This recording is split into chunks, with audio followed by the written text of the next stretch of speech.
স্বাগতম। তো তোমরা সবাই কেমন আছো? আশা করি তোমরা সবাই ভীষণ ভীষণ ভীষণ ভালো আছো, আর তোমাদের ভালোবাসায় আমিও ভীষণ ভীষণ ভীষণ ভালো আছি।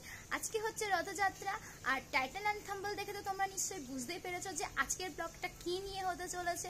তো আমি আমার মা ভাইকে বগল দাবাই করে নিয়ে বেরিয়ে পড়েছি রথের মেলা দেখতে, আর সেই ব্লগটাই তোমাদেরকে আজকে আমি শেয়ার করব।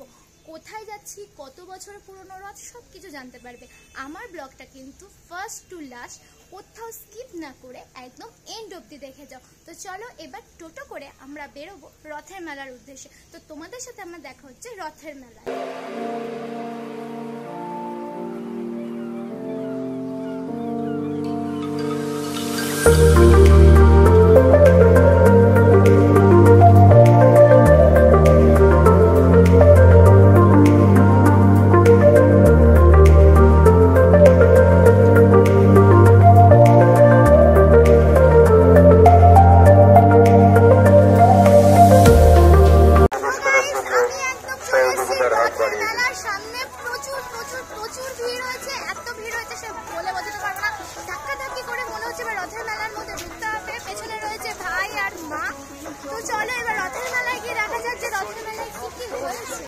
গাইস দেখতেই পাচ্ছ আমরা আস্তে আস্তে এগিয়ে যাচ্ছি রথের মেলার দিকে। এখন বাজে হচ্ছে 5:30। আমরা প্রায় 5টা নাগাদ বাড়ির থেকে বেরিয়েছিলাম। চারিদিকে প্রচুর ধরনের খাবারের দোকান বসেছে। প্রথমেই তো দেখতেই পাচ্ছ এখানে ফাস্টফুডের দোকান, ঘুগনির দোকান, আইসক্রিমের স্টল, ফুচকা স্টল, আর এই সাইডে যে মালপোয়া, জিলাপি গরম গরম ভাজা হচ্ছে না, তার একটা সুন্দর গন্ধতে চারিদিক যেন মম করছে। এবার ধীর গতিতে ধাক্কাধাক্কি করতে করতে গাইজ আমি, মা আর ভাই আমরা 3জন মিলে মেলার মধ্যে প্রবেশ করছি। মানে এখান থেকেই যদি ধাক্কাধাক্কি শুরু হয় তাহলে ভাবতে পারছো মেলার ভেতরে গিয়ে কি অবস্থা হবে।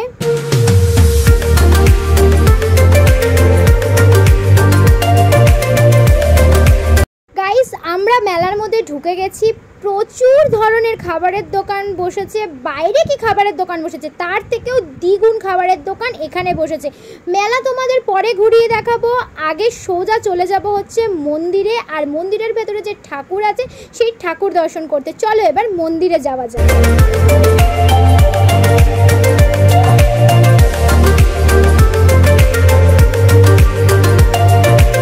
গাইস চারপাশে এত ধরনের খাবারের দোকান বসেছে, সেই খাবারগুলো হ্যাংলার মতন তাকাতে তাকাতে মন্দিরের ভেতরে প্রবেশ করছি। মন্দিরটা খুব সুন্দরভাবে রং করা হয়েছে। প্রায় 500 বছরের পুরনো এই রথের মেলা। 1886 সালে রথতলার কাঞ্চনপল্লীতে কৃষ্ণরায়ের এই মন্দিরটি নির্মিত হয়েছিল। মন্দিরটি বাংলার অন্যতম বৃহৎ আটচালা মন্দির।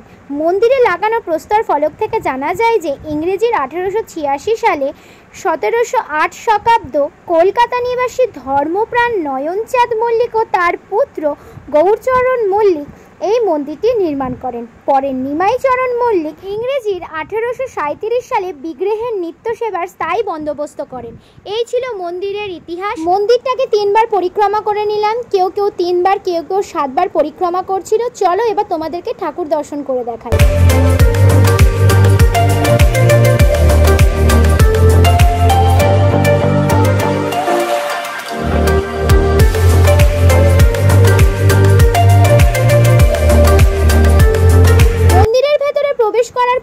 ঠাকুর দর্শন করতে গিয়ে পড়লাম আর এক ঝামেলায়।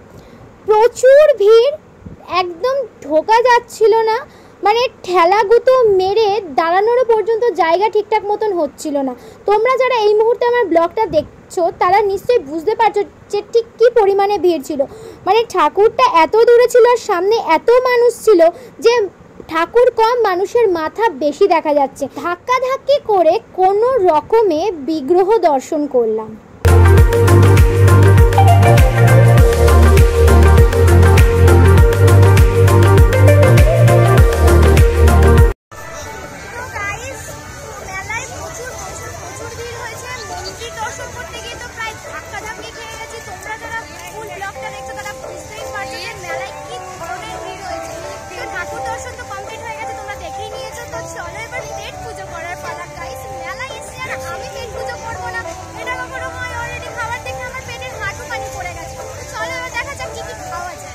মেলায় প্রচুর ধরনের খাবার বসেছিল, কোনটা ছেড়ে কোনটা খাবো সেটাই বুঝে উঠতে পারছিলাম না। মোমো, ফুচকা, আইসক্রিম, লস্যি থেকে শুরু করে যাবতীয় সমস্ত কিছু। আর এই যে রাইডসগুলো দেখছো, এই রাইডসগুলো মাথা পিছু 40 টাকা করে ছিল। তো গাইস চলো এবার দেখি কি কি খাওয়া যায়।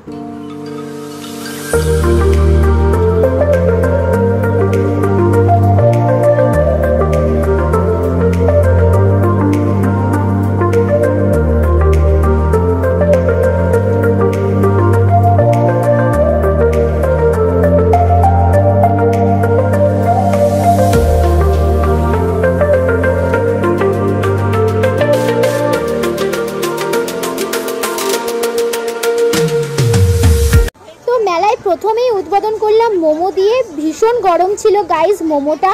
প্রথমে তো মুখে দিতেই মুখটা আমার পুরো জ্বলে গেছিল।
খাওয়া দাওয়া অলরেডি ডান।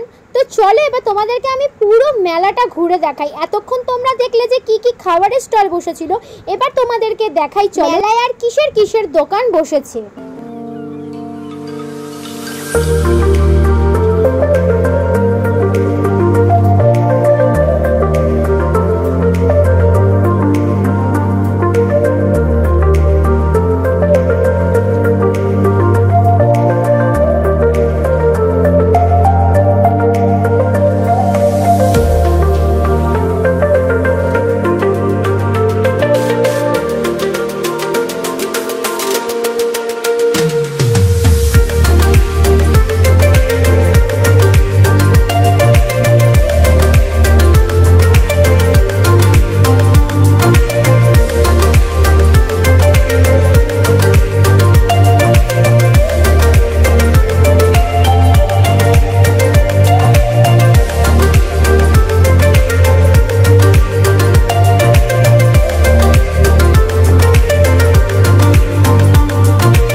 তোমরা যারা যারা আমার ব্লগটা পুরো এন্ড অবধি দেখেছো তারা নিশ্চয়ই জানো আমি মেলায় কি কি খেয়েছি। পেট পুরো একদম পাঁচি গোপালের মতন, না সরি নাড়ু গোপালের মতন পুরো ঢোল হয়ে গেছে। ডাইটিং তো যায় ধার্মে। তো মেলা দেখা হয়ে গেছে, এবার আমি মা ভাই আমরা তিনজনে এবার বাড়ির পথে বেরিয়ে পড়েছি।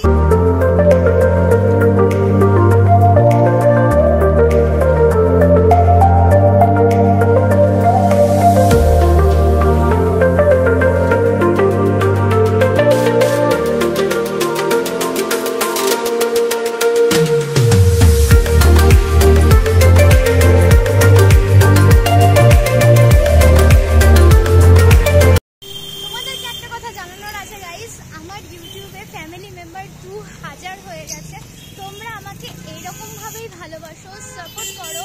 আর আমার ব্লগ বলো, মিনি ব্লগ বলো, সমস্ত কিছু দেখো। কোথাও যদি কোনো ভুল হয় তো অবশ্যই আমাকে কমেন্ট করে জানিও, আমি সেটা শুধরে নেওয়ার চেষ্টা করব। আর আজকের ব্লগটা আমি এইখানেই শেষ করছি। তোমাদের ভালোবাসা যেন আমি এই ফ্যামিলি মেম্বার আরও এগিয়ে নিয়ে যেতে পারি, সেটা শুধু 2000-এই যেন আটকে না থাকে, আরও যেন এগিয়ে যেতে থাকে। তোমাদের সাপোর্ট আমার ভীষণ দরকার গাইস। তো আমি ব্লগটা এখানেই এন্ড করলাম।